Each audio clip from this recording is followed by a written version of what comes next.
Fidèles amis sportifs, bonjour et bienvenue sur Kinsport Magazine, la chaîne proche des sportifs, votre chaîne au cœur de l'événement sportif. Tous en abino, tous sabino. Aussi longtemps sport et coexiste à Namokilo, biso pe Rosalara toujours pour na servir bino et to benga ango na langage na biso et ça fait parce que et ça la recen okuta na ba sportif et pour na lelo to kutani susuna moko ya ba champion oiseau représenter valablement drapeau congolais et ça bongo il faut ko honorer ba bazo sala honneur ya drapeau congolais et tous fiers na d'ailleurs à outil fraîchement de Paris à Elibiso à Kinshasa et Kinsport vu que ça la chaîne au cœur de l'événement sportif tous juillet et to présenter bino j'espère que beaucoup c'est là na menu to bongi selbino il s'agit bon de maître Clément je rappelle Azaki Bongo invité na biso liboso na live TikTok depuis Paris tozo ki na live et siko tozo libino na émission Maître Clément bonjour na.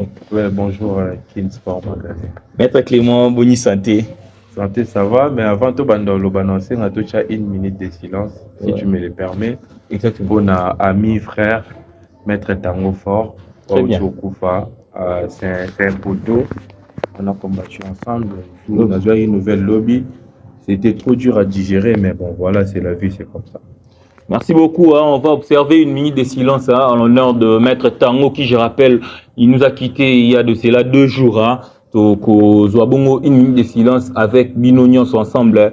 C'est parti, une minute de silence pour notre Maître Tango.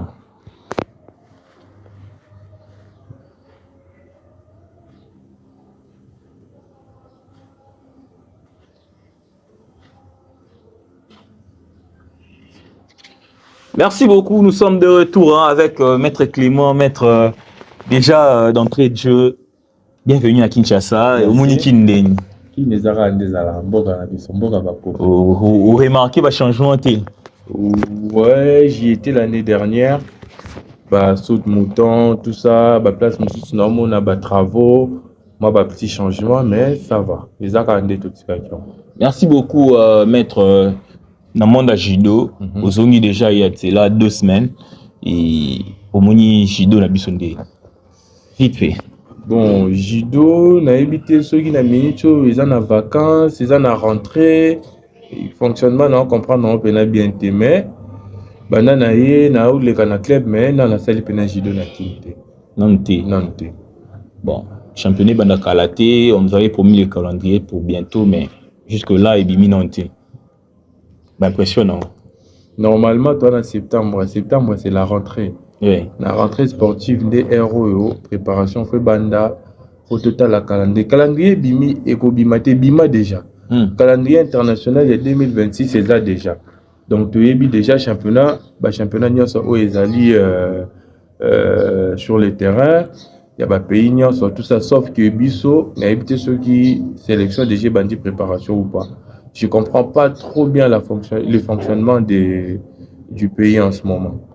Très bien, comprenez que Maître évoluera ailleurs en France et c'est pas du tout le même système. Maître déjà, on s'est présenté Maître parce que nous ne sommes pas suivis que par des judokas. Bateau va suivre et puis il y a des novices dans le monde de judo. On s'est présenté pour découvrir. Bon, Clément Moussouma dit communément appelé colonel par les intimes. Colonel. Ouais, colonel. Pourquoi colonel d'abord, avant de continuer? Pourquoi colonel? Pourquoi colonel? Parce que dans l'armée, il y a la hiérarchie. Donc il y a un général et il y a un colonel. Ouais. C'est-à-dire, j'aime être commandé et commandé aussi. C'est que Yosko, il y a un général Moazalikou Nao. Basé Belé. Ah, de continuer maître. Donc voilà. Babé Nganga Bongo et Naza sportif de haut niveau, athlète international depuis 2018 pour la RDC, en plus de 100 kilos. Naza Jidoka, il y a Jido Club Salongo. Il y a grand maître Mami, ça paie à son âme. Et Nabundi, na Espérance de Tunis, Espérance sportive de Tunis, club tunisien.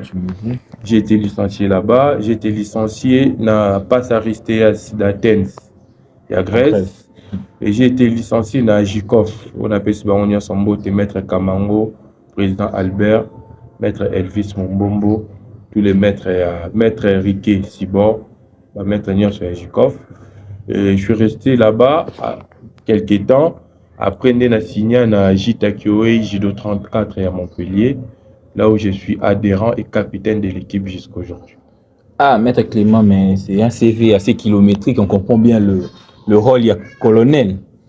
Et là, vraiment, c'est assez kilométrique, Maître. Bon, colonel, c'est juste un surnom. Mon. Ils ont le droit surnom, des bascout, pesaka, des pena hiérarchie, nyonso, batuna bazara na code na bango. Donc, biso na code na biso na judo club salon, on va bien en bon. Très bien, on va essayer un peu de pénétrer ta carrière, hein, Maître, naviguer un peu sur ta carrière. Tout nous, parce que Koko tanu na monde judo, Maître. Et ça, il m'a adaptation, et ça, il m'a au long d'un enfant, il n'y a pas allé parce que biso na Congo judo ils ont vraiment mal vu hein sport ba kuluna tout ça mais puisque ça les mandeni ba parents ba ndimé là ondeni na monde. Bon, là na botami na famille sportive. OK. J'ai 4 frères. Biso nyonso to ba sportif. Ba judoka? Ti. To ba footeux. OK. Ba footballeur. D'ailleurs la fois dernière on a zaki na terrain. Ouais, on a vu ma frère, tout ça là. Donc voilà, tout beau thème de la famille sportive et ma grand frère nanga ba meka au ça moi arts martiaux dès le bas âge.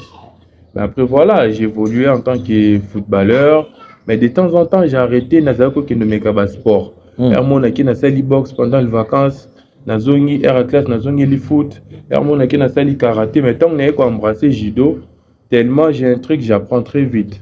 Et Nakata Jido et Kolaki direct né Natikala Jido Katile.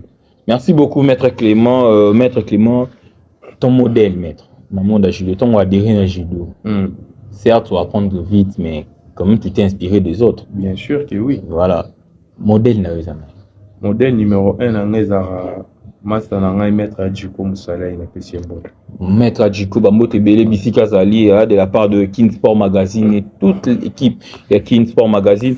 Maître, mais ma motivation première au fait, parce que on embrasser un peu le sport et Bele. Mais qu'est-ce qui a fait vraiment que Otika la judo comme passionné voilà? La motivation première. Tant on a yaki na judo, na meki judo, na s'adapter, na moniper par rapport à poids, liquidité. Ça allait mieux et tant donné au modèle n'a Maître Adjiko et vu ma gabarit je m'entraînais beaucoup plus avec lui et le fait que je m'entraînais avec lui c'est un bosseur il travaillait dur, il travaillait très très dur et le fait qu'il y a quand même d'un côté ça un peu mal mon esprit à compétition tant la bandi au combattre de suite na bando bima champion na battante na individuel la grand maître na biso pe à son âme elle a très motivateur. Alors, il y a mon que j'étais prometteur, il y a moi mise qui beaucoup plus sur moi, na muninga na des peut évoluer qui dit les lobbies sont balés tous à internationaux. Merci beaucoup Maître, mais puisque tu as évoqué les entraînements, on va parler des entraînements. Comment ça se passe des semaines avant des compétitions? Comment est-ce que tu t'entraînes? Les semaines précédentes les semaines qui précèdent les compétitions. Qui précèdent les compétitions. En fait, ça dépend. Tu parles des temps on a bandi judo, ton avis n'a professionnel les lones dans niveau nazali. Niveau niveau nazali compétition, la saison sportive se prépare. Okay. Moni ne nazabuna na vacances. Ton aussi sa vacances pour sa préparation physique générale. Ton aussi sa préparation physique générale. Na zongeli na koti siko na judo. Judo c'est-à-dire uchi komi, nage komi, yakusoku geiko randori et tout ce qui va avec. Après ce qui n'a commis na ba période compétitive, dès na commencé au ba benga PPS préparation physique spécifique. Non bando préparer physique mais spécifique. Dans son qui na salle de sport. Non mais ma bende il y a lourd makasi na ko même lourd. Mais dans bando salle peut-être ba explosivité. Non BTM 1 2 mais en explosif. Mais tant dans sa préparation physique générale donc ça, la répétition belé, une lourde charge pour prendre du volume, pour prendre de la force. Mais tant que nous avons la veille à compétition, on travaille beaucoup plus explosivité, même ma manière, il y a ça la pompe. Et ça, ça pompe, il y a parce que là, tu prépares quelque chose, là, bas muscle, na moutou, na yo, et ça la préparer, tant aussi mbi adversaire, au côté une explosivité. Tu vois, bah, tu prépareras à moi bongo. Après, cette compétition, j'ai un jour de repos. Pour récupérer les muscles, après, la zone de judo. Merci beaucoup. Hein. Je rappelle que nous sommes en direct hein, sur TikTok et YouTube.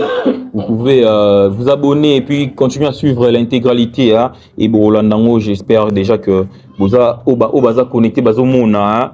Maître Clément, maître en tant que colonel. Et vous savez, son dénion gère la pression en tant que matin tapi. Dénion gère la pression et puis au colonel, athlète de haut niveau, comme tu l'as dit. Pression, non, gère. La pression, ça se gère par rapport aux compétitions. Oui. Si on a une compétition, par exemple, la nationale, la France, championnat de France, nous avons la même pression. Si on a une grand chelem, si on a une compétition régionale, nous avons la même pression. Si on a une compétition départementale, c'est par rapport à y a niveau de compétition. Okay. Mais si on a une compétition, je sais que voilà, la pression est liée, mais on est habitué en fait. On est habitué. Ça le roi classe. La classe tombe au ça d'interrogation. Et nous avons mon prof, la classe soit PC interrogation. En d'autres 5 minutes, dans 5 minutes, je ramasse les lignes. Bon, tu as une pression. C'est-à-dire, on a habitué la pression et a vu comment gérer tout ça. Et tout ça, ça va avec. Même tu es dans la classe, même temps que tu as un entraînement, c'est la manière de s'entraîner. Après, il y a aussi la tête, il y a aussi la psychologie qui va avec. Il faut être conditionné en tant que sportif de haut niveau. Je sais que c'est très dur, c'est très très difficile. Et surtout avec l'équipe nationale congolaise. C'est 2 fois plus dur que d'autres nations. Moi, j'estime. Parce qu'on a trop de pression, même les dirigeants, même les collègues sportifs, même les groupes, il y a les réseaux sociaux. Il y a tout ça qui va avec. Et surtout, ce qui est mais pourquoi est-ce que ça va mettre tout ça, ça met la pression. Mais en tant que sportif de haut niveau, on essaie de gérer. Bon, on va quitter un peu le chapitre de la pression. Pourquoi est-ce que les Arabes ont soulevé d'ailleurs un point très important sous les Tarabino au pôle, quand vous représentez la nation? Pourquoi ça les marbons? Bon, et ça tombe bien, tout un peu dans le monde dans l'équipe nationale. Et jusqu'aujourd'hui d'ailleurs, c'est plutôt la réalité. Bon, je habité. Ceux qui sont fanatiques à lobby en haut, moi je comprends. Mais ceux qui sont par exemple, les communicateurs de l'équipe nationale, qui est un groupe à la veille en compétition. Moi je trouve pas. Voilà. Mais qu'est-ce qui fait que les communicateurs ont un niveau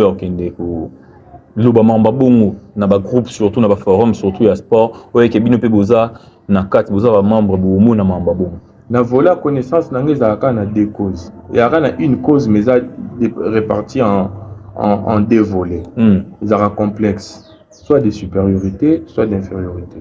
Ils sont complexés. Les gens qui disent ça ils sont complexés. D'accord, soit de supériorité soit d'infériorité. Parce qu'on a évité bazan en 4 catégories. Maître, relativement sur la vie au sein de la sélection, comment est-ce que vous vivez? La sélection nationale, il y a un moment où ils ont invité. Sélection nationale, ils ont à 2 camps. Sélection nationale, ils ont à 2 camps. Ils ont battu vivre à la Poto, ils ont battu vivre à la Congo. Donc, ceux qui ont eu dans la sélection, ils ont commis le rôle à 2 personnes dans la Moutoumoko. Congo, ils experts les meilleurs pour ceux qui viennent du Congo. Biso na biso pe ba auto outil pour tout se concerter entre biso ba masse tout le monde déjà boué. Il faut te donner les meilleurs de nous-mêmes pour ekende bien. Entre biso ba clé. Banana banda ekende, il y a aucun dirigeant qui ne un message, il y a bonne chance, bon combat, bon courage. Ah non, mais vous allez accompagner na dirigeant, n'est-ce pas? Oui, mais comment est-ce que présenter chance? Oui, mais moi je vois bonne chance. Moi je vois tout ça en cas de réseau. Bandeko outi qui no mona pena que appelle, bazo poster, message, ils postent sur internet. Mais là il on a un message ya mutu moko ya fédération qui est bonne chance, bon courage et je sais pas. Ça m'a jamais arrivé. Maître, on va s'éterniser un tout petit peu sur les sujets. Il y a sélection. Maître, les lots vous recevez quand même quelque chose de la part de la nation. Quelque chose comme genre une motivation, des primes. Sur cet angle-là, on compte en minité parce que je risque de dire des choses que je ne maîtrise pas. D'accord. Ouais, pour nous, le bagambon est bimaté, mais est-ce qu'on a yébité ou n'a yébité, tu vois? Non, mais bino bozwaka ou pas? Dans terrain, non, na zoité. Ba collègue musu bazwaka. Na yébité, ngai personnellement. Non, mais bosolo laka bino na bino nde bokinda bo voyage ka bongo. Non, pe na tuna mutu te, ozwaki te, non, pe na tuna te. So yo dozo raté bongo en tant qu'ancien. Là, tu parles des primes. Ouais, mais na yebi que président Nico a pesé quelque chose dans la zone choc na Maroc. Mais yo le béli en termes de primes, il y a on a répondre yo par rapport à prime. Le pays. Non, na zone prime te ba singa kendo na zone prime. Même billet, même hôtel, même nini, c'est pas les pays qui payent. Et qui paye alors? Moi, c'est mon club qui me paye tout seul. Les clubs a foutu le billet pour abonder la sélection. Ouais. Wow. Congolo a foutu l'anga billet. Wow. Ba foutu l'anga hôtel, je crois na Sénégal. Ba foutu l'anga hôtel na Angola et tout le reste c'est moi. C'est soit moi j'avance, je paye mon billet, na j'ai ba facture na memi na club, ou soit na yebisi na club en avance, ba tuninga combien il faut, na sali facture, na sali devis na pesi, administration club et bimi selinga. Donc ce pas administration club et bimi simbo on a retard donc il fait compétition te. Ah mais c'est choquant. Comment on a athlète au bout de la pays naé, mais club naé mtu bimi sambo on pas qui bunda. Donc ba frère fonctionnement bimaraté. Et on a à mon niveau, j'ai pas des informations. Mais vous n'avez pas cherché à puiser, avoir des infos un petit peu partout. Oui, bah réellement, sur les bimara ou pas. Déjà, ceux qui ont des combats, bah ils ont ta bonne chance. Si vous puisez son bon et bimotu nana. Oh là là là là là là là, c'est chaud. Merci beaucoup, maître. Maître, une dernière question va te souffler dans nous parce qu'on a des rubriques dans l'émission. Oui. Ouais. Est-ce que je l'ai où? Parce que je rappelle qu'au Burundi, il y a deux catégories. Enfin, au Burundi, Awa, et au Kenya ailleurs, et évoluer jusqu'à maintenant. Et Ndengomon, il a les deux niveaux. Hein? Sauf que ça, un peu étude comparative. Niveau na biso A, les lots, nous jugeons. Le Congo a un bon niveau, mais. Na judo. Oui, c'est pas mal. Bon, je dirais pas un bon niveau. C'est pas mal. Mais c'est pas comparable. On peut pas comparer l'incomparable. Ah, c'est incomparable. C'est incomparable. À quel niveau déjà? Ah, sur tous les plans. On comparer par pays. Ouais, la France comparer France na Congo. Non, on a comparé par pays, mais na judo na biso na judo à France. Déjà judo congolais bah na site internet c'était 1. OK. C'est ça ou c'est pas ça? C'est ça. Judo congolais bah bunda championnat national tous les ans 2. Ça c'est vrai. Judo congolais bah identifie bah éviter dans combien de clubs bah ça la judo A na RDC. OK. 3. Bah judo kanyo so bah bunda na fédération congolaise bah ça assuré 4.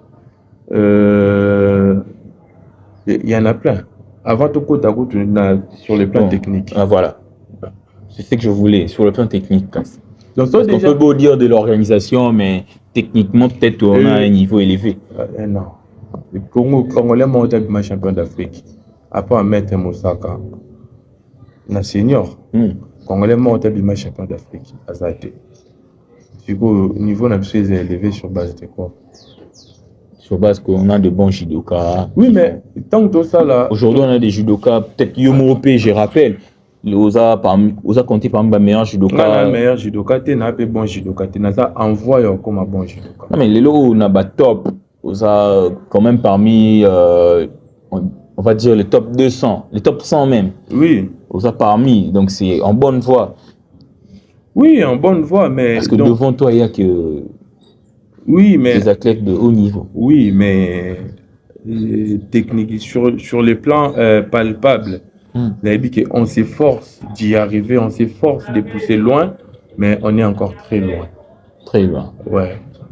Il n'y a pas que moi. Hein. Ok. Mais surtout, on est encore très loin. Maître, avant de continuer sur ces sujets, on va souffler un petit peu. Hein, question que notre invité puisse souffler. Hein. On va aller mettre toi dans rubrique, mais émission. Rubrique comme ça, Liboso, ils ont classement à mettre. Hollanda judo congolais, Osa congolais, Hollanda lango, où s'est passé Awa actuellement. Aussi la chose au classement selon eux, un top 5 titulaire remplaçant par équipe, hein, par équipe. Et oui, ça peut surtout comprendre les lots comme sélectionneur Parce que beaucoup critiquent la sélection au moins trop. Et lorsqu'on vit au commis sélection. Dans le bel terme critique. Critique est belé. Dans le français, tout le temps, herméneutique. Herzézège. Ça fait partie des critiques. Moi, je peux interpréter un monsieur intelligence entraîneur. Ou je peux interpréter idée entraîneur. C'est une critique. Et le bara ma bête.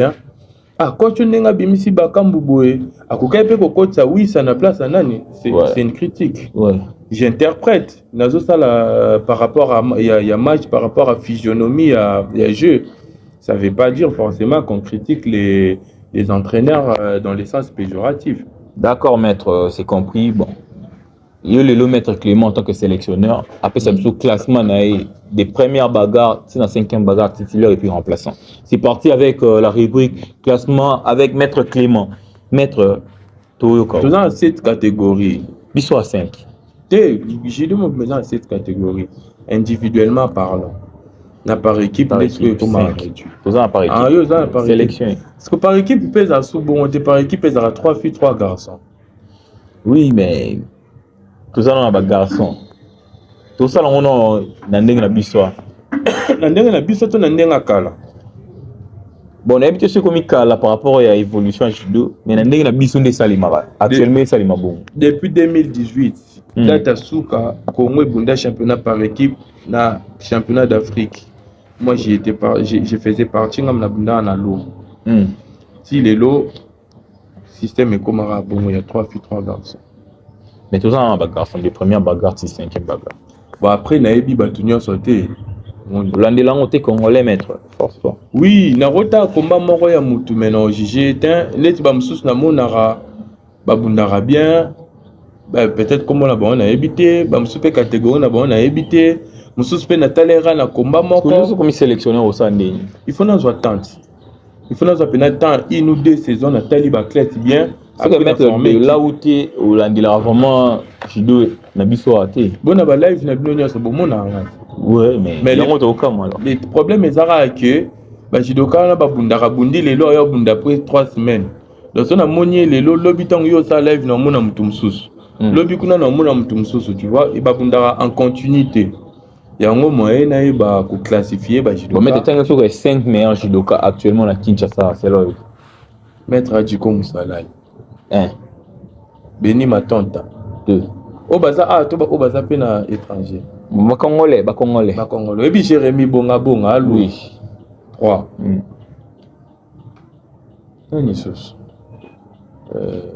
Bon, la monnaie judoka moba c'est pas c'est un mais il faut n'attendre les soit 2-3 fois. Ouais. Obandu benga Raiden.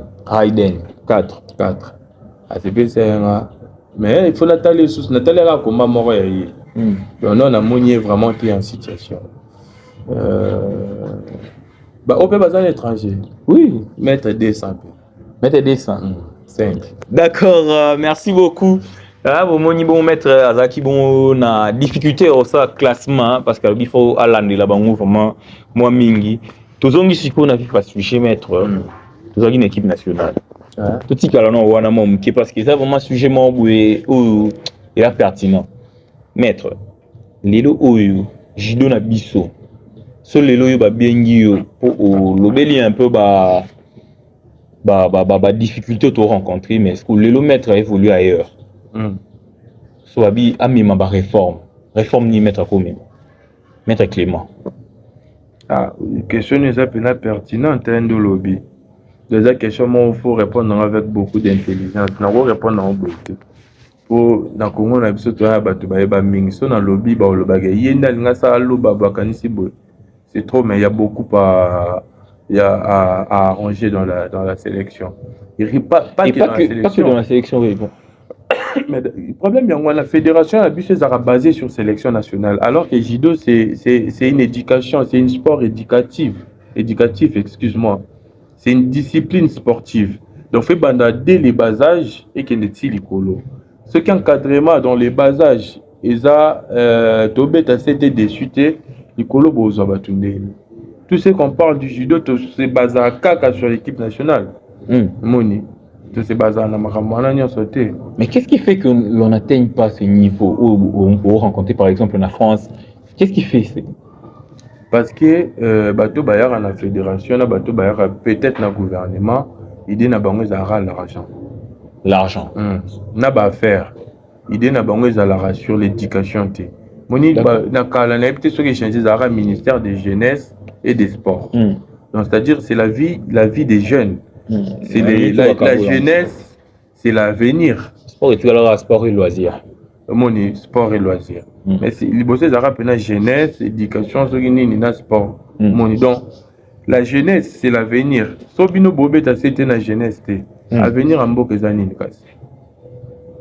D'accord. Donc avenir en mboka ezate. Biso nyonso tokoza ba médecin te, biso nyonso tokoza ba avocat te. Il faut ba sportif bazala, il faut ba sango bazala, il faut ba charpentier bazala pour mboka tambo malamu. Ndenge kulutu papa na biso Koffi Olomide ba faire d'état. C'est une affaire d'état. Oh, quelque chose opposé c'est une affaire d'état. La question il y a état. Donc mutu fois ya na part na ye pour ça la état. État ezara politique te. Ezara bokonzo ba wela la fédération te. État ezanyonso. Mais fédération ko là on a-t-il lelo baso arriver ko mettre en place fédération te. Pour nous problème ezara et c'est basé na niveau ni. Car na niveau bon. Je peux pas dire ça. Mais na yoka kembong ebima te mais bazo bomana po basa l'élection. Parce que na ebité ba wela ni. Question mark. Ça c'est une question où nangai na yo na ba spectateur tout se poser. Ça fait un peu plus d'un an, ça fait un an que je na international, to baissé na ranking, j'étais 88e mondial il y a quelques mois. Là je passe à 108e. Donc ça fait quelques temps to bundate à cause de ça. Est-ce que bateau baza na soi-disant entre guillemets souci à Baclet? Bako se comporter bongo, Baclet baza na placard pendant un an. Mais quelles seraient les performances? Année prochaine, on a 2026, dans quelques mois. Et tout ce année, moi, photo banda ranking, il y a Olympique. Jeux olympiques. Mais tant que comme en la finale, comme on a cassé ma cambango, bah soutenir bisoté pour te yébida bateau, bah on va soutenir. Tu vois, bah soutenir. Oui, bâton. Mais t'es bisoté pour tu bah bâton. T'es bon bah pour na muto ou na Congo d'athlète na bango. Mais bien pour congolais. D'ailleurs, il faut pas donner binoto, on a même la sélection. Il faut au moni. Et dans le roi vous combattez à haut niveau, maître. Bah, on peut pas combattre à haut niveau. Au niveau, ça va combattre en France. Ceux qui open na Luanda déjà haut niveau, ceux qui open na Brazzaville déjà haut niveau. Mais vous avez dit qu'il y a un décalage de niveau. Non? Mais là, on a parlé sur les plans national. Pour comparer Congo na France. Mais judo international, les années Congo, les années France. C'est le monde.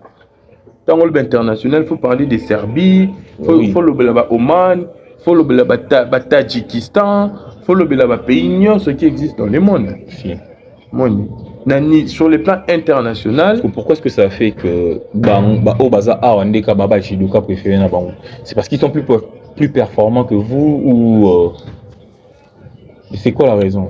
Plus performants en limité. Plus performants en parce que lui, performance, c'est ma collègue. Ma collègue, oui. Mais bien sûr.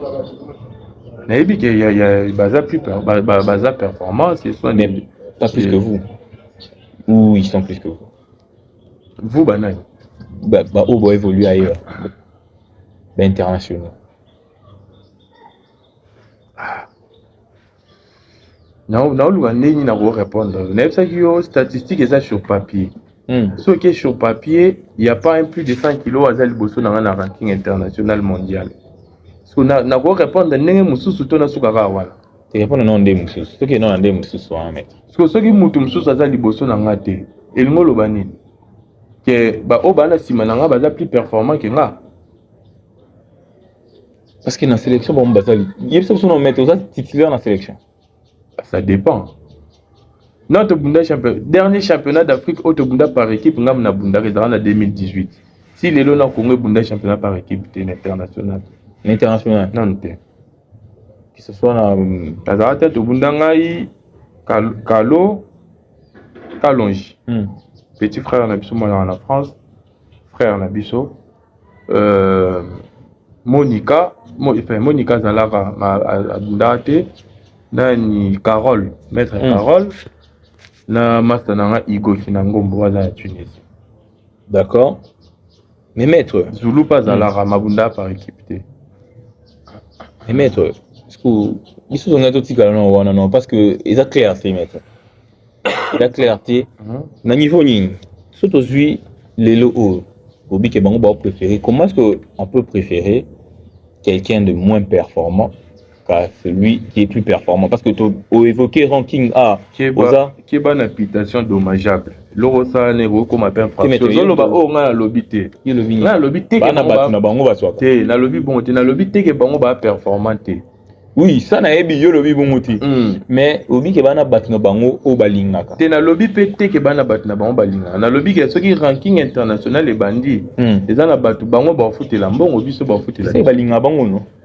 Voilà, na ebité ce que c'est là sur les plans rolinga to rolinga te. Mais ngata on a que na logique eza omoni papa tanga bota bana na ebo roza mokaza maele makasi mokaza moyen. Mais ba foot la bana nya sur classe minerval. Alors kato classe te po abi que yo za moyen ya za maele. Tati que la bana nya sur. Ndeni bango siko ba okata ba misusu. Ba ebe intérêt au bazar on a sima ba misusu. On sait ngas comme on s'est questionné. Moi je me dis peut-être. Non, mais non, le bon, plus performant, c'est que biso sur base de quoi? Sur base de performance, maître. Parce que on gagner que bino. D'ailleurs, maître, bango ebélé à Bajidoka remettre. Bon, je veux pas employer les termes remettre en cause, mais douter un peu plus na bino au évoluer ailleurs. Déjà dans le championnat au Bunamana Congo, ni na niveau label B, ni na niveau label excellence, ni na niveau label A. Si vous doutez, nous avons médaillé plusieurs fois dans la label A. Mais mes médailles, mon anaté, maître. Non, mais médaille, il y a judo dans Robin d'Otambo. Il y a l'habitude.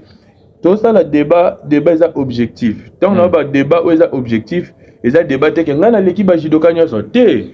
Et ça que nous avons lobby dans le label A. Tout quel internet, tout côté au monde qui a bimé dans la label A, abundaki na mutuboye, abundaki na oyo, abundaki na oyo. Ouais, mais ça, on a le barat atteint. Oui, mais on peut dire aussi que parce que dans Congo, on n'est pas trop intéressé par ces trucs à ranking. Bah, on peut pas dire niveau de compétition, oui, Bundama, na Congo, c'est un niveau monté en France.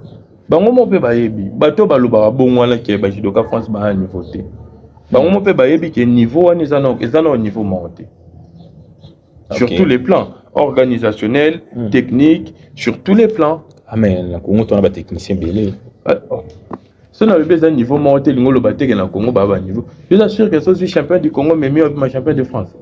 Pourquoi pas? Pourquoi pas? C'est une bonne question. Pourquoi pas? Évoluant. Toi, mais Moni, sujet est vraiment important à mettre. Tu souffler, tu as toujours à mettre. Tu as à mettre. J'espère que ça te met pas mal à l'aise pour évoquer le sujet. Mais non. Voilà, maître. Je suis responsable de ce que j'ai dit. Voilà. Maître, tu combines à niveau de la compétition, tu tendre déjà vers l'éliminatoire, il y a Jeux Olympiques. Mais on a judoka na bango au Baoswa pour représenter RDC. Alors que le niveau à ranking, tout le monde va mettre Das au Baza, va mettre Clément Baza, bango Baosalaté. Ça veut dire quoi tout ça? C'est que et confirmé ba propos au judoka misu ba yesa biso que na poto bobanga na bino ke babitumba place ba international place ba étranger baza bobanga obunda bino na bino yote au chaîne internet que obimi champion à France or ils ont ba compétition au France on reconnaît même pas. Bon, user journaliste na reporter aux corrections té. Maintenant on lobby bako ba wana na éviter za banani. Non, tu as pas collègue non misusu. Même plateau. C'est pas collègue on a d'abord bunda international. Mais tout le monde qui est openement par exemple na mutakenda open da lobe makamba. Oui. Ke ba rozwa batumsusu te. Té Léo oyebisi biso awa que ezaka na deux camps. Mutu nyonso avanda na Congo na poto aza congolais te pona bango. Mutu oyo abundaka na Congo aza congolais. Pona naloba bien pona staff technique. Bajidoka ya Congo baleki bajidoka ya poto. Bajidoka ya Congo basala résultat, bajidoka poto basala résultat te. C'est juste ça. Maintenant na mona na Léopard te ya foot nani ba komi na ba commence à différence. Na episo que tant tu yaka na Léopard, tu yaka na deux esprits, tu yaka na deux corps. OK. Moni so ba bimisi mbongo ya kolia ba pesa bango na ndenge na bango, biso ba poto na ndenge na. Mais na relater anecdote mon à télé. Jidoka outi poto aye championnat d'Afrique des nations na Égypte 2024. 2024. En avril. Donc l'année passée. Année dernière. Judoka aussi pour toi, il a gagné premier combat, deuxième combat, troisième combat, bah disqualifié pour azangi $200 à foutre avec accréditation T. $200. $200. Bah tu n'y vas continuer, bah tu vas ça, beaucoup foutre T. Bah bité bino to comptara bino T. Na bino bino ba comptara bino T. Bah foutre la bateau. Bah foutre les bateaux, bah uta Congo. Mette belle écoute à joie, mbongo na ya chambre. O ba pesa qui a foutre li ba athlète mususu. Accréditation pour Babunda, il est se retirer. Et les gouvernements dans tout ça? On a un rôle dans la place à gouvernement. Nous avons Moussala au Bachela. Mais je suis le ministre de la Justice. La justice est un maman. Est-ce que oui, mais la population de Tocha, c'est le pouvoir du peuple. La fédération est chef direct. Oui. Bango kuna pe ministère ndeza comité olympique ndeza ba chef na bango direct. Comité olympique pe bana ministère na la recours acquisé comme ministre tin ceux qui bino boyebi ke boya la capacité o mema batute pourquoi vous les inscrivez? OK. Mais maître avant tout parce que to ko kende pe oui na nzimité no ya na mbongo na club e footeli nga na yebwe ba yibinga ba bagage ba yibinga bo sko na tikali na Egypte to ça ndeti ndeni kasi. Maître, avant de continuer, tu accorder 1 minute pour s'adresser au gouvernement parce qu'on est suivi de partout. L'excellence Didier Boudi Mbola Ndabiso, caméra Nezarana, au fait sa message moi en tant que sportif congolais.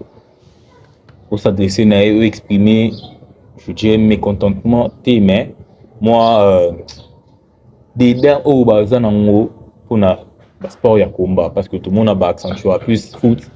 Lié à sport monsieur caméra nous est en mettre ngaso na ko s'exprimer na oloba na gouvernement matin ngaso lelo pona adresser message na gouvernement ezala pour l'éducation ba bon éducation nationale ouais caméra ils en a justement au passé ba bon ça juste éducation nationale classe aba na makamyo saison en ordre pour le but aux en intellectuel où il faut à la place qu'il faut donc pour la mamba sport na oloba na gouvernement bon on a ministre sport té na oloba pe ministre sport hein. Bato ba la fédération mais bato ba la fédération ba la ngo pour ba sala nini na kata fédération moi je vais pas m'adresser à eux peut-être ba ça ba réforme en même kasi ba même ba réforme ngo soki sala mitende to lobana bango nga ko lobana ministre hein ministre les ministres il est pas mon ami même la fédération c'est pas mes amis mais ceux qui nga mes contentement ont manifesté envers bango oyo bazaki ba dirigeant na biso direct. Non, le ministre. Est-ce que au basara na ministre na police nga na yebi. Si vous mettez ndeo mona, c'est que à t'entendre dire, c'est que il y a déjà une gestion totale. Au sein il y a structure et gérer judo parce que actuellement tu as une fédération. Mais gestion totale. Non mais fédération quand tu parles de mes gestions c'est le batumo boué. Non parce que dans un comité où il gère judo. Actuellement, où ils ont d'ailleurs géré par le président Nico Lianz. Oui. Ouais, bah, c'est un peu comme dans FECOFA, bah, instaurer un système comité qu'on a où ils ont géré en attendant l'organisation de l'élection pour la fédération. Bah, on a ce qu'on dit, comité transitoire. Ouais. C'est quoi, comité transitoire peut faut juger bon. Mais oui, parce que bon, bah, la gestion actuellement depuis 2019, bah, dans la gestion, parce que la fédération est arrêtée. Il faut ce qu'on a le bani, ça va salir bientôt, va salir maintenant. Oui, gestion à bango mon ondé. Parce qu'ils ont le contrôle. Dans le comité transitoire, on a fait suivre mon beauté. Binomo boye biso va salir bientôt, va salir maintenant. Non mais avis n'a eu maître. Et moi j'ai pas d'avis. T'as pas d'avis, non, j'ai pas d'avis. Très bien maître, mais j'ai pas d'avis parce que certaines personnes dans le comité en haut va considérer biso le roi va congolais. Parce que on n'est pas considérer bango na pesa bango message. C'est pas possible. Waouh. C'est très fort, hein, c'est très fort. Mais n'a pas sur exemple, déjà Nani a tenu un message que Bunda Baeb sur bonne chance. Attends à gagner. Félicitations ils allaient non non place na yo. Au minimum na place ni na sélection na biso. Na minimum na sa carrière na individuelle. Je fais ma non pas individuelle na sélection. Même na carte de sélection, ça dans la carrière individuelle. Oui. Parce que au s'est positionné na place ni. Par rapport à quoi, dans quel sens? Genre ils ont judoka des premiers rangs dans la carte sélection. Oui, mon nani par exemple. Tu te vois être parmi ceux qui. Je me vois même pas dedans. Je suis même pas dedans. Comment ça met? Oh, maintenant, si on a gagné, bon, comme il a gagné, félicitations. Si on a gagné, il s'en fout. Mais tu as ramené quand même des titres pour le. Ben oui. Mais oui, j'ai des médailles internationaux. Pour le Congo. Ah, mais ce que tu as le bateau, tu as Google, bon, mon résultat. Pour ce qui est de votre information, hein, je rappelle que Maître Clément a premier Congolais où a occupé poste encore élevé à un ranking il y a IGF. Hein, vous pouvez vérifier. Maître Clément a 108e actuellement dans le monde où a judoka dans le classement judoka et maître. Mais est-ce que il y a ça maître parce que bis on a Congo awa tous ans na judoka tu vu a sali par exemple 3 ans pour la rater. Ça fait 5 ans pour la rater. Dans la compétition, toi, c'est individuel, par équipe, pour la rater. Tu dis, il va imbattable. Parce que peut-être les Japonais, sans soi, des préférés par rapport à Bino, ou peut-être on a tes places pour Bunda ou bien. Quand on a tes places pour Bunda pour baligner au Monatin, on a un championnat de France, na Bundi, championnat na 6 ans, on a recevoir mail, il y a ville, on a Vandar. Dans Montpellier. Dans Montpellier.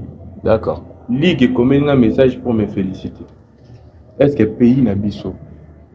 Bon, à part entraîneur, on a un maître de Dibakoyen. On a vu que maître Hermoso dans le lobby, on a déjà représenté la fédération. Mais c'est pas ça. Et ça leur a fait plaisir.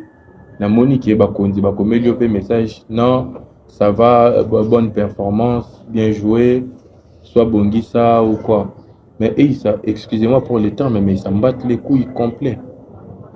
Mais comment ça se fait que vous n'êtes pas en communication ou bien? Non, mais Italie, en fait. Ce que toi tu fais, ça ne les regarde pas.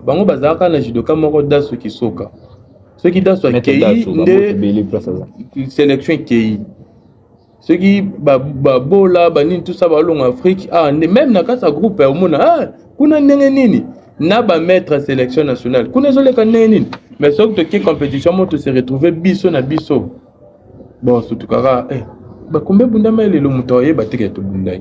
Mais on dirait bozana moi guerre esprit entre binomo d'abord collègue. Guerre esprit ngolaksani. Na jargon na biso.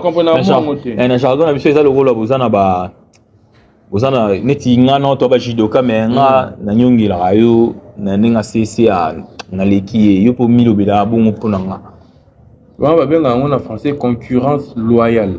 Il y a des choses à loyauté, on te bien en guerre esprit. Pour nous, il y a des choses qui y a qui ont été la loyauté. Il y a des choses à union na basima. Donc il y a des là où on a mboa. Au monde. Ndé on va ça là bon. Bon ce que bino wana ngosiko. Et bon ce que entraîneur au babunda raté. Oh ba tchaka so bana na ba on ba ke bunda bisoté. Ba on peut ka ba ça là bon. Yango na parce que ndeni entraîneur aza considéré comme papa.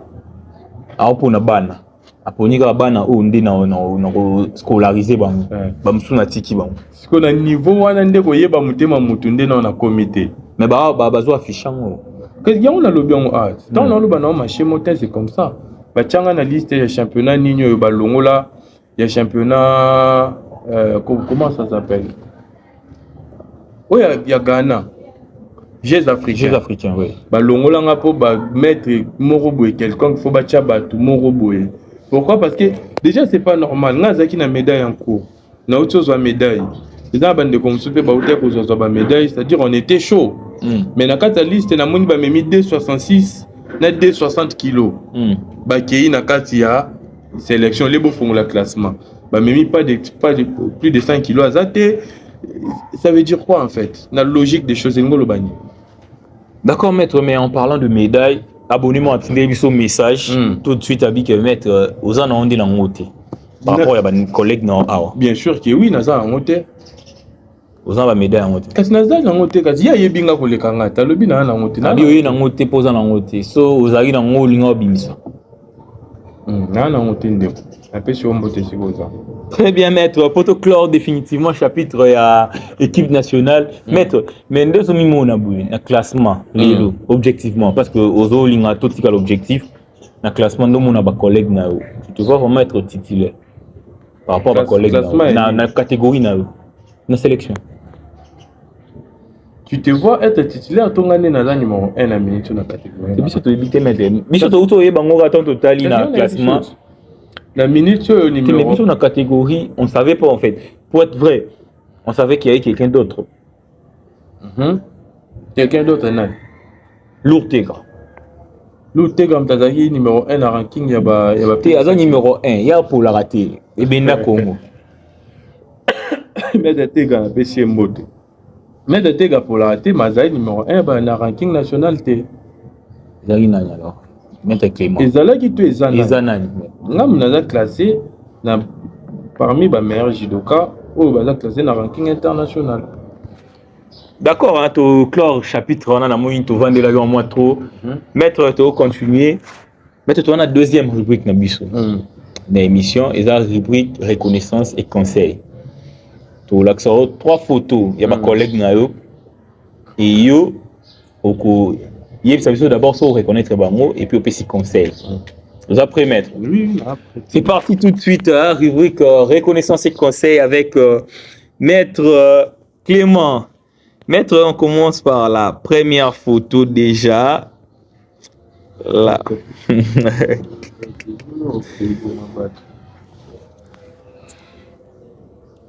Maître Médine Angie. Oh, jeune frère, nous Kachama. Nous Kachama. Conseil européen. Enoch. Conseil européen, c'est un bosseur à continuer à bosser dans le bosseur. Juste ça. Juste ça. Deuxième photo, maître. Naebi vraiment n'a été maintenant on va bien mettre Niao. Mettre Niao. Conseil européen. Naebi niveau n'était, naebi club abundate, naebi tazaki, nini ceinture nini. Conseil par rapport à niveau. Somme tazaki pas n'engo moni la raï. Ton frère. Nabi boya. Somme tazaki débutant on peut se conseiller à débutant. So ça na haut niveau on peut se conseiller à haut niveau. Parce que y niveau n'est naebi témoin là peut se conseiller exact. Bon, troisième photo alors. Neymar. Il y a parmi les judokas préférés. Neymar Kinyongi parce que vous avez Neymar Kinyongi. Il y a parmi les judokas préférés au Ngalinga. Les judokas au Azarasu Bunda. Na Rolex à combat, na terre pour la gagner. J'aime son parcours. J'aime comment il fait ces choses. D'accord. La Linga Mini, un bon judoka. Maître Pon aussi sa rubrique exceptionnellement. Maître Adjiko, conseil européen. Maître Adjiko, conseil européen. Asali trop. Asali trop. Asukane, on a vu qu'Asali trop. Kasi biso soto bimi de log. Eza pona ngai personnellement. Donc atikane on a. Tiens, continuité musala nenga mno sala. Merci beaucoup, hein. C'était là la rubrique reconnaissance et conseil. Tous enchaîné maître, hein, Tomi vraiment Kokita. Maître la jeunesse et allocution dans le service au cœur. Ça, judoka de très haut niveau. Vous êtes de haut niveau. Haut niveau. La vie de très haut niveau. Non, de haut niveau. Et maître. Eza déjà loté, eza qualification. Eh bien, non, qualification déjà loté. J'ai expliqué où t'es. Tant qu'on a de très haut niveau, on a de haut niveau, il y a une différence. Oh, en français, tu as un comparatif, tu as un superlatif. Exactement. Il faut savoir ce qu'on dit. Qualification même dans Moussala na Salara, on a considéré comme sportif international de haut niveau. Oui. Parce qu'il y a un haut niveau. Mais tant qu'on a de très haut niveau, on a il y a 10. D'accord. On a conseil inoué. On va te dire attention. Oui. Il faut savoir. Merci maître pour ces précisions très importantes, maître. Pour ça, judoka de haut niveau, je disais. Alors maître, c'est quoi ton plus grand défi? Natatami. Défi na tatami, ça va toujours combattre un record. Moni banana qui est en France. Bon, on va le faire en 2 volets. D'abord, plus qu'on définit déjà au relevant jusque là, et plus qu'on définit nous on compte au relevant. Judoka nyonso, non ba na répondre par deuxième conine. Yango moni batulelo, les gens ils savent pas. Tant bolo par équipe ça n'existe pas. Donc judo c'est l'individualité. Puisque nous sommes visera olympique. Sport individuel nous sommes total olympique. On est un objectif majeur. Et ça dans le but n'a pas de défi d'année en année n'a relevé pas de défi n'a pas de record n'a ngamo. Donc banana kenda France ça va faire 9 ans les lots. Tous les ans nasala toujours médaille moko en plus que on nasala qui avant individuellement. D'accord. Donc comme qui bane mususu na bunda kité po zaka faut ça no 2 ans licence pour banda bunda bane mususu pe na bundi na betinzadi bane mususu na ye na komi pe leader na club na komi pe capitaine na comment gérer club na comme donc au moins tous les ans nous mata tous les ans on mata tous les ans na ça la médaille toujours moko un peu plus que on a salaki bane précédente moni yango wana défi nanga tous les ans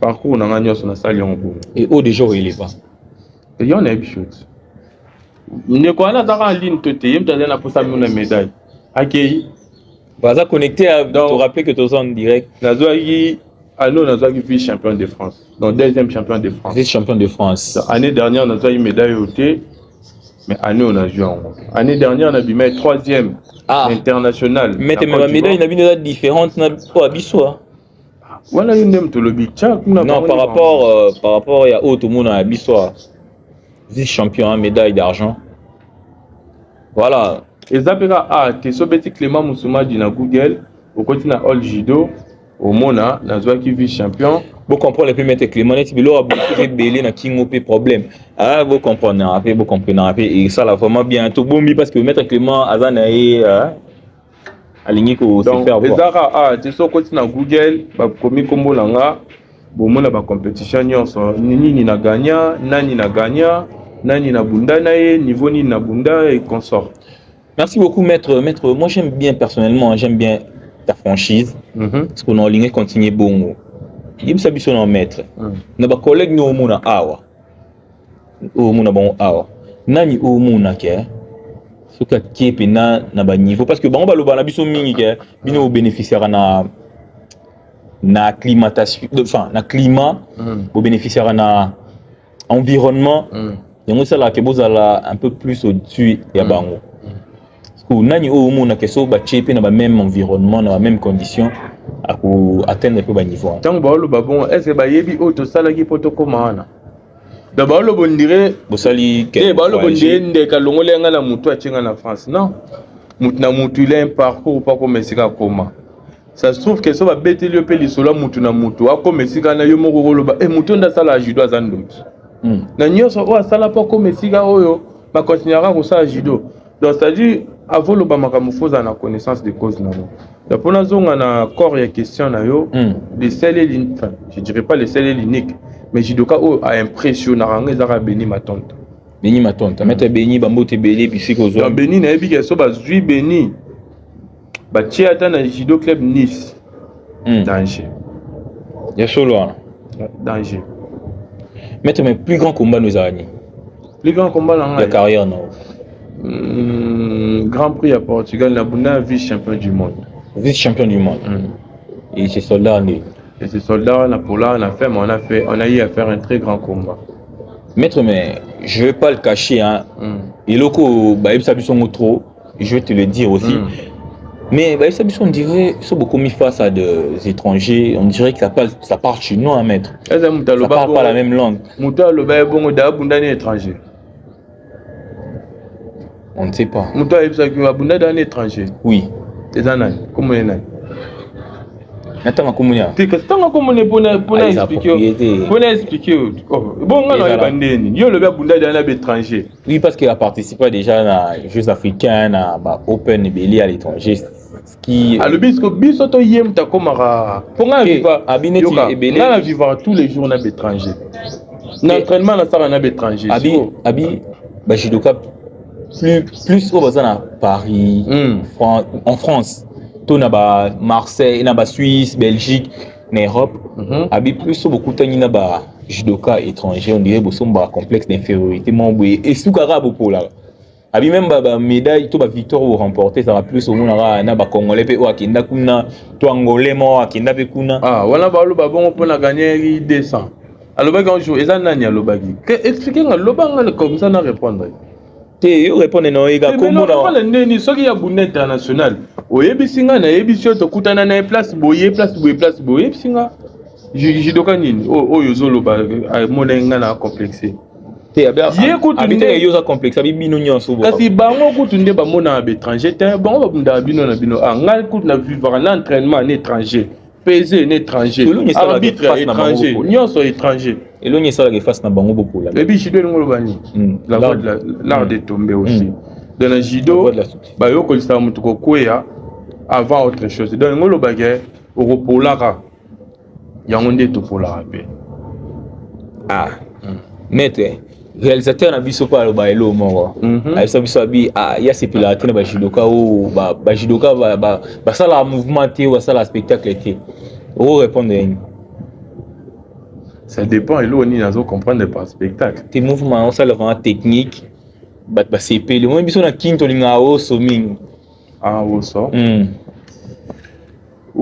eza judo eza na deux volets c'est-à-dire léopard aobeta finale agagné na bapenalty yo osepela ndambo osepeli te po agagné na penalty te na osepela mondial surtout na osepela na penalty donc eza neno eza na bakomba nyonso te okokosala woso ka yango na yo biso eza na baniveau mosusu bawoso ezalaka bikweyakoya te eza mpe na baniveau mosusu bataka judo c'est la tête eza intelligence moni ya bakomba mosusu nakosilisa yango na tactique sans nakoma na physique ena bakomba mosusu nakosilisa yango na ipon na baseko nakata ba ipon combien na baseko na ye na championnat de France tous les combats na gagné en moins de 20 secondes. C'est vrai ça. Oui, nous on est au courant, biso ba image ekomaka. Oui. Tolandara. Ezaki ba ipon te. Yango ezaki. Baba ipon, ta osotogar ipon, ta ipon. Mais avant de continuer, tout à l'heure na biso biso lo marobi. Bajudoka na biso ba collègue na yo surtout na kin. Bazara bayebi ko bundo sol te. Et c'est ça judo za 60%. Judo congolais, za judo congolais. Za ba collègue na ngati nanga mo pe na kati. Obi biso nyonso ba congolais te bo bundo sol te. Bayebi te ndeni. Biso nyonso ba gagner pe au sol. Non mais ba gagner nous ça est commis mais faire une technique évoluer au sol, on sait pas le faire. OK. Oui, personne.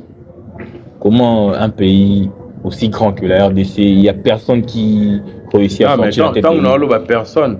Quand je parle quand je parle de technique, et le mot qui n'a pas et l'on est bon ba ekola ngote ba travailler ngote donc faut ça ba formateur faut ça nani maître yokola ngote d'accord maître bon on appelle cet exemple moko mon temps championnat du monde de Silara ba otchelo ba fsio des championnats du monde de Bundami et autant de Uchimata bat bakoyi autant na ba Uchimata technique et salami mingi eza Uchimata technique et salami mingi eza Seonaige soko kena au sol technique et salamara mingi eza Juji Gata mena Sankaku Jime na mona komba moko te na Congo mutaganye na Sankaku Jime soki moko ezali na 10 ans na 10 dernières années soki moko eza mutaganye na Sankaku Jime obimiselinga soki moko eza mutaganye na Juji Gata obimiselinga parce que ça des techniques basiques no sol à part kokanga Angola et l'homme sous tout ça là na habité non ça est commis ici.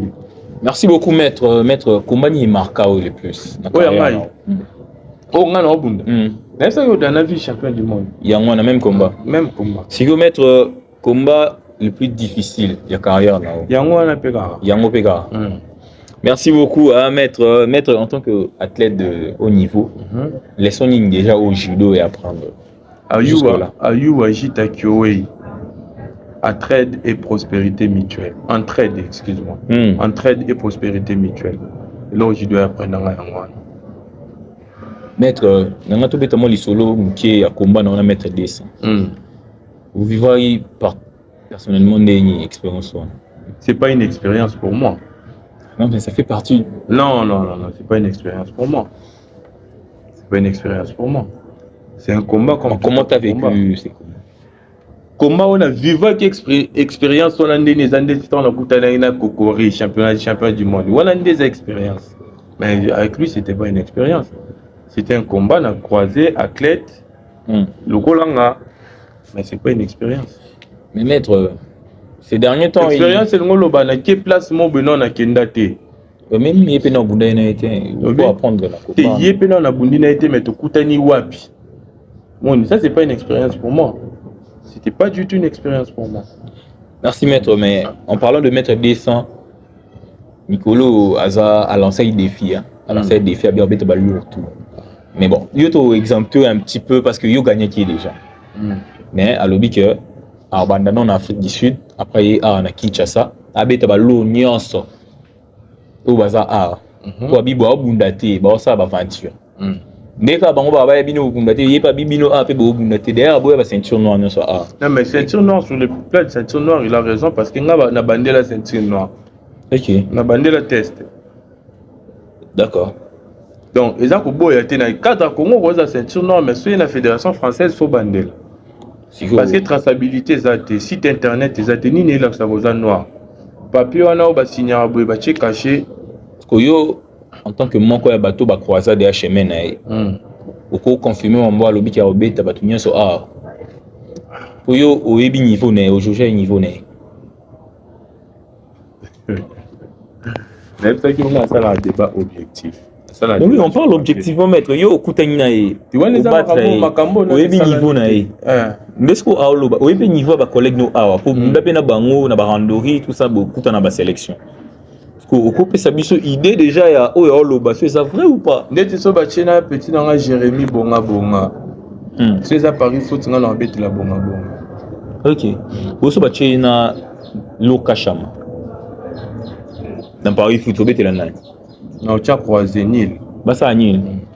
Boso ba na lo Devich. Devich na tala mingi te. Na lo Tegra. Lo Tegra au bête na Paris foot.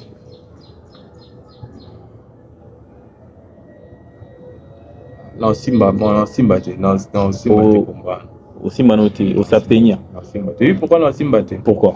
Parce que Tegra Lobaki n'est pas Lobaki. Donc, Moutazan a la confiance, il y a où il y a Lobaki. Donc, moi, il y a na Kabula Bangwezate. Est-ce que tu na Djiko? Yo, au début, au niveau. Quand tu as mené la Paris foot, ça a nil. Ça dépend de l'équipe. Ça dépend de l'équipe. Au gros, tu as match c'est équilibré, tu as des points. Azara muta akoyi na potote awuti awa bundu. Si to yebi. Tanga zo bunda yebi ajiko za nani ayebi ya za nani. Mabe ayela bango na jiko pe na kati. Yango ayela bango. Ye tanga zo bunda na lukunga. Ayebi nani za ajiko. Ya bunda funa te. Baka mona bandal. Te bandal eza funa me bunda na entente lukunga. Entente funa za te. Siko mete. Alobi na bango nyonso na kati na ba jiko na ba tega na ba mutu na kati. Ah la bango. Jusqu'au niveau né. Et puis ça besoin il pas besoin de reparer. Même si on a parlé là jiko yebi dai yebi o changa ne. Soko o parler là jiko ne ninga da mona jiko na gagna. Ah mais ça là la ngobé. Ah to le bizarre statistique. Yo pour les capables pronostic. Pour élève pas les gagner mettre ça là. Te mais ya yebi jiko za na. T'inquiète. To les gars na biso ye moko yebi jiko za na. D'accord maître. To clore chapitre 1 maître mais maître donc on a déjà traversé tout au baquet natiki jido. Ben oui, écoute natika qui na zongeli nde. Ezali ni betel funa. Ah bah circonstance quand il y a vite. Ya mo kande mati obina bunda souste. Maître bi il y a passion non passion ce que je sache il faut que s'éteindre. Bon yo non kenda musala to vandi bena bobi ah nzambe na boulot ba épée. Si mais c'est ça boulot mo bena ça la rapport na but mon lucratif mais selon ça il mo passion na. Peu importe comment et qui éteindre flamme parce qu'ils ont des difficultés au sein de Sindé. Oui, il y a un côté urgence. Na ratana déjà tremblement de terre. Na 11e niveau, hôtel et une na en Égypte, na Maroc.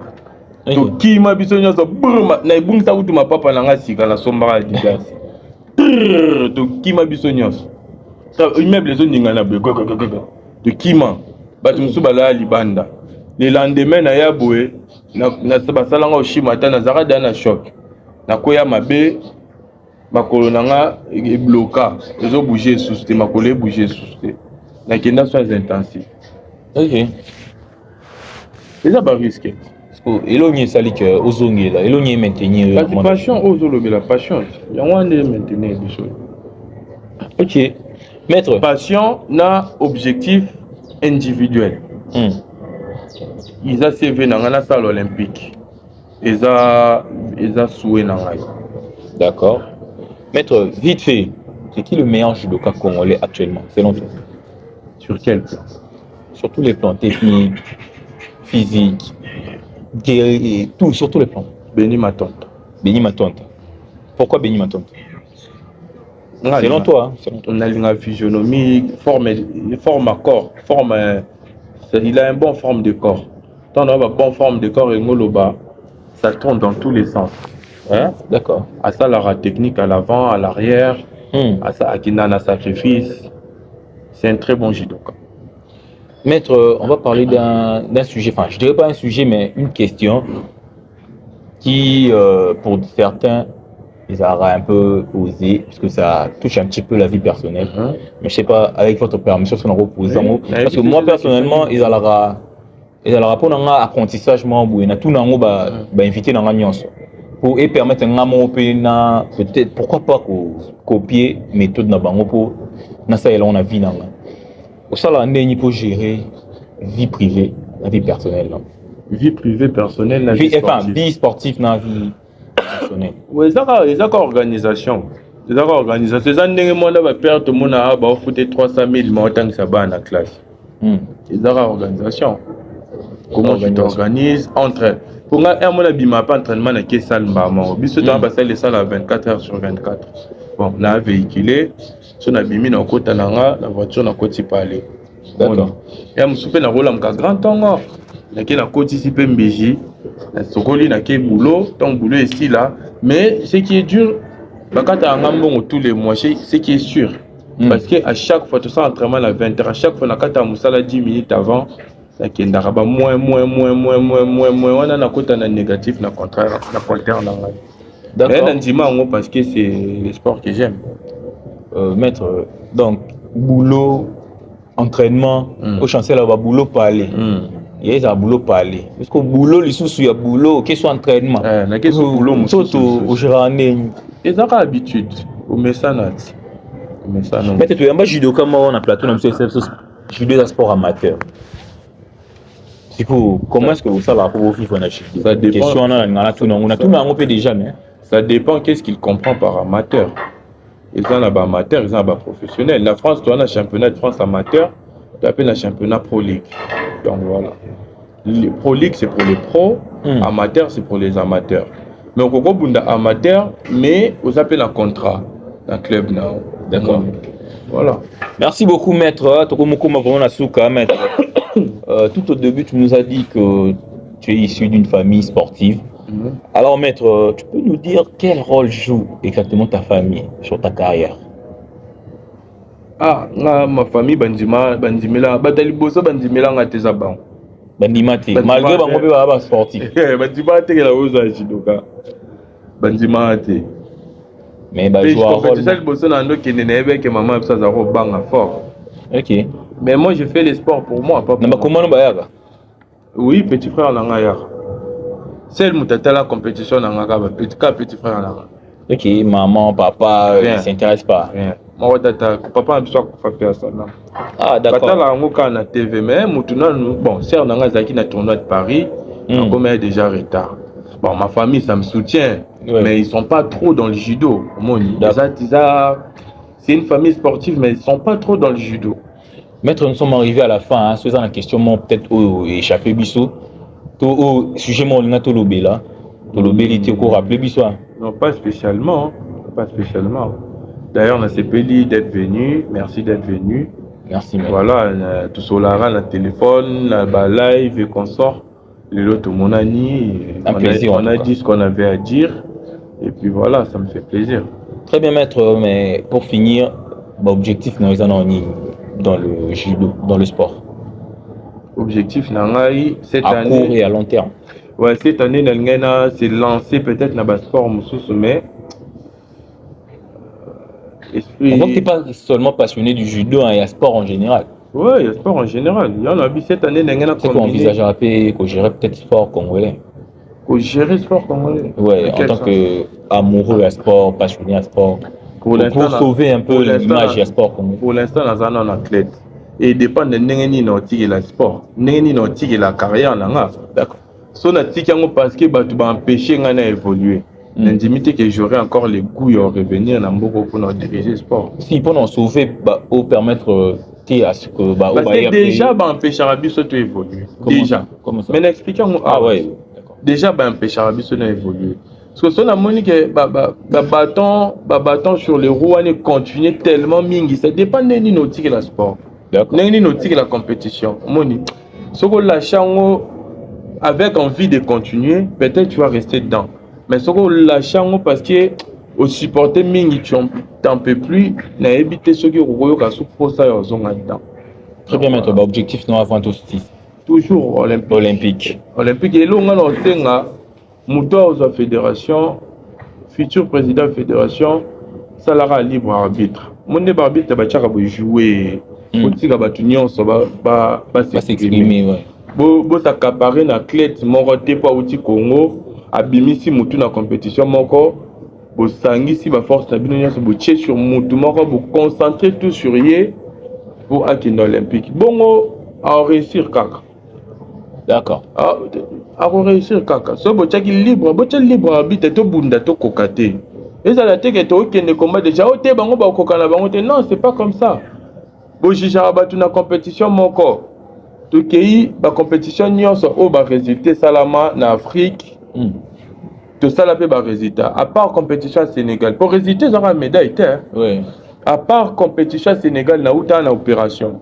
D'accord. Na zongi compétition na ça résultat. Des compétitions nyonso na kina en Afrique na zonga na résultat. Sauf championnat d'Afrique il y a 2000 oh na zoa choc tout ça là. D'accord. Et puis il faut voir les conditions to kende là nango. Bon, la condition. C'est très difficile. J'ai expliqué au Moutabounda le roi na Kinshasa makiti na matadi poids à bis. Pour nini pour kuna billet zaki moins cher. Aïe Abunda a gagné des combats disqualifié pour na $200. D'accord. Zomon. Bocha libre arbitre jouer. Na ba oya poto na ou soit ceux qui ba poto ba lingi na bango ba ta poto te bolobi que non, on veut pas de vous. Ba tu ba salini ni nyonso. Parce que ça sort comme si ba judoka poto nde bakangama alors et là parcours nga na luka sélection olympique. La sélection olympique n'a pas fait mi pesa pour na zwango. Mais ce qui bino bo changa bakal non kinene. Est-ce que vous pensez que PDA va changer nationalité? Si na pensé on non. Mais moninga absolument changer nationalité comme Burundi. OK. Ah ben oui. Oh na lo ba na nini na Égypte. Oh babo ya foutele. Oh ba foutele que descendre. Akomi Burundi. Na mona c'est trop la honte, hein, c'est trop la honte. Na mona qui a sala qui publication ka obunda na Burundi bonne nouvelle, azongi compétition mais pour na Burundi. C'est trop Bocha to pota na biso nyonso. So bo fouteli bango, biso pata mo 50%, ta mo considération pe bocha ta 50%, ta bo appuyer na bino bango à 100%. Biso atteint à 60%.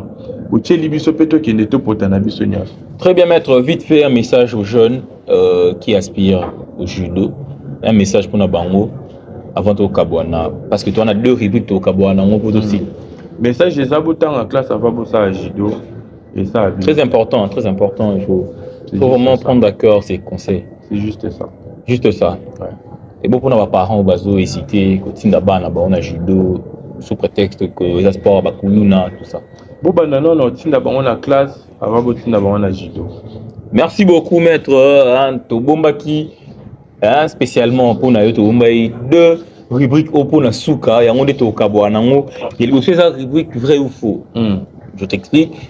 Tu auras 3 avis. Il y a public qui va tenir sur un commentaire.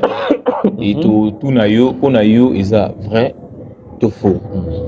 Ce pour nous s'expliquer car yo. Mais biso tout d'abord vrai ou faux. Aux après maître. Après. D'accord maître. Rubrique Aliboso et outils justement Angola. Abonné la biso na FC biso que maître Zibiu. Ce qui a na place bino ça. Alors ramener les Congo plus que Bin. C'est vrai ou faux? Vrai. C'est vrai. Deuxième avis et outil Côte d'Ivoire. Tout le temps, on a comme on a type pour raté.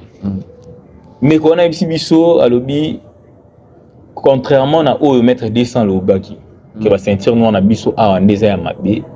Mais il y a bin de kunande des mabé. Vrai ou faux? Vrai. Vrai. Et enfin, troisième rubrique, Euti Kinshasa, Balobi, Maître Clément a obanga kubunda compétition mon kin a. Vrai. C'est vrai. Ouais. Voilà, vous avez compris que vos avis, selon Maître Clément, sont tous vrais. Et puis pas en ligne. On s'expliquer, ok. T'es non le bara en phrase moi. Ouais. Bon, on le bango bon côté. Il y a un sens non ba le belango mais on contredit pas les ignorants. D'accord. Oh, maestro Fabrigas Saloba, on ne complique pas les ignorants. Si on a contredit, tellement. C'est vrai. Mais c'est que c'est ironie parce que au début, vérité, moi, on dit mika pour nous faire plaisir, on a battu Balobiango.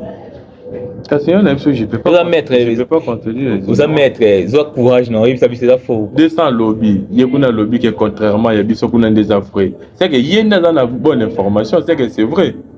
C'est que c'est vrai. D'accord, maître. Rubrique n'a pas de sous parce que y a un autre cabo à un téléma. Parce que ça dépend de toi.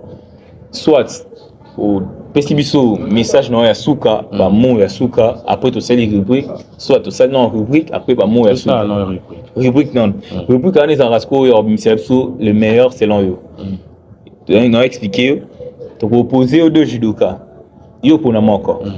Et na moko pour te reposer sur nos sous et qui est bon de manière échelonnée, si ton meilleur selon eux Maître Clément. Aux après. Merci beaucoup maître.